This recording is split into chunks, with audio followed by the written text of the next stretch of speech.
So today I'd like to share some 5 tips I believe you can be able to use, especially at this time, to be able to be productive.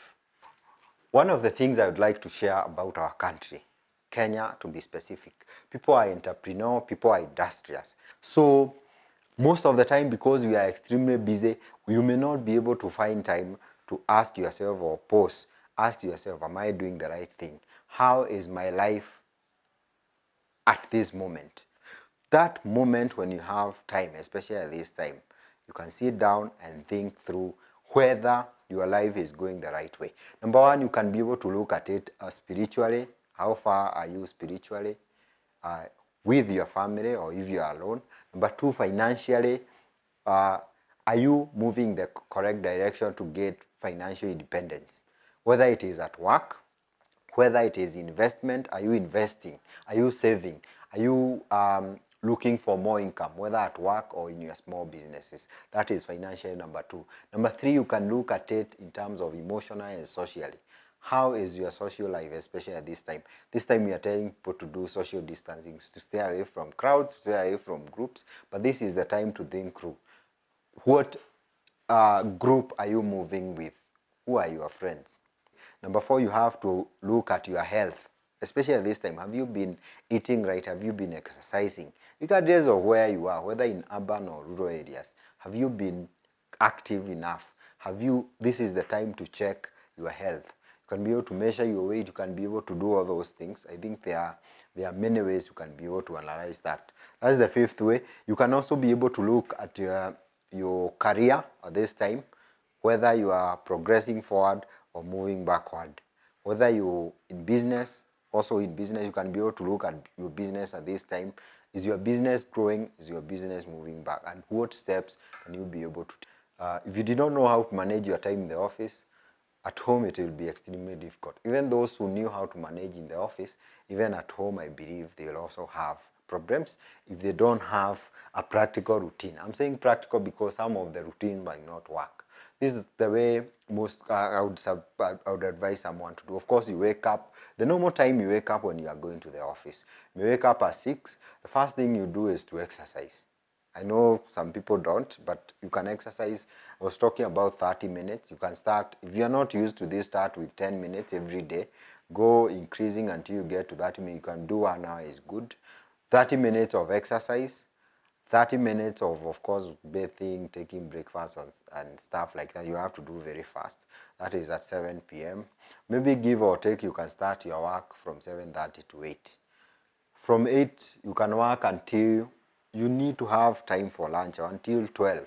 Have time, 1 hour for lunch, then come back and start working again. Of course, you have kids. Some of you do. Those who don't have more time. You have to take care of their program. They'll play.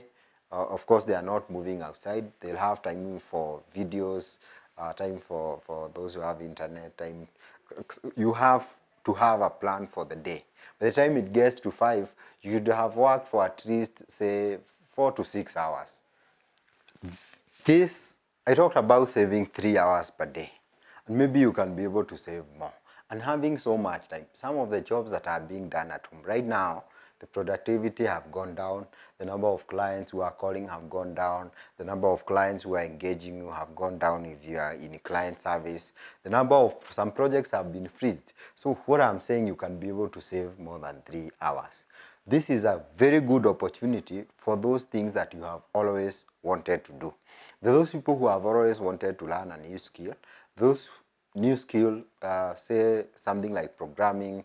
The people who want to learn how to play piano. Unfortunately, you may not have it at home. There are people who want to learn or start a blog, learn how to write, learn how to produce content, things like the one we are doing, produce videos and stuff like that. This is a perfect time. And you have so many tutorials in the internet. Make Google your friend. There are so many tutorials in YouTube to be able to do that. I talked about having a program or a practical routine at home. Of course, that routine should factor time for family. If you're having 30 minutes every day previously, now you can even have 1 hour with your family. I've seen families that are singing together. I believe you have seen those clips in WhatsApp or in Facebook.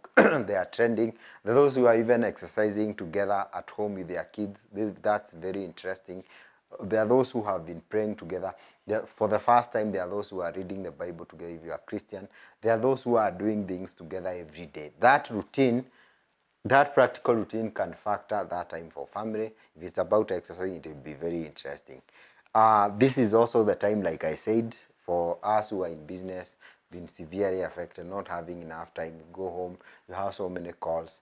Now you can be able to get some time specifically to be able to talk to your family if you are not talking, to be able to reconnect with your kids if you're not having time. For those who are, we have CBC these days, you have time to be able to teach your kids online and stuff like that. At the end of this whole disruption, whether it will be 2 weeks, 4 weeks, 3 months, 5 months, there are so many families that will be healed. And I say that because there is time to be able to do that. The only challenge is even if you stay at home and you are doing nothing, you will not be able to achieve anything. You have to be deliberate about it. When I started, I talked about self-analysis, being able to look at your life critically, spiritually, socially, emotionally, financially, career-wise, and otherwise. This is the time to do that. But this is also the time to declutter your life. Of course, in many ways, you can start by decluttering your space. We talked about having a particular place in your home where you can be able to work uninterrupted. If you find things that you are not using, clothes, electronic items, books, kitchenware, and many other things, furniture, and many other things in the house, what you can do, number one, you can donate those things. There are people who need them. In our churches, we keep donating every week even our relatives in some places and many other places. Number one, you can donate them. Number two, you can sell them. Of course, at a lower value. You might find yourself with a phone that you don't use. The last thing that you can do is to throw them away. If you're not using something, don't fill your house with it. It is important for your own emotional and physical well-being. Please remember these things. Please apply them as much as you can, and you'll be able to benefit. Thank you so much, and see you next time.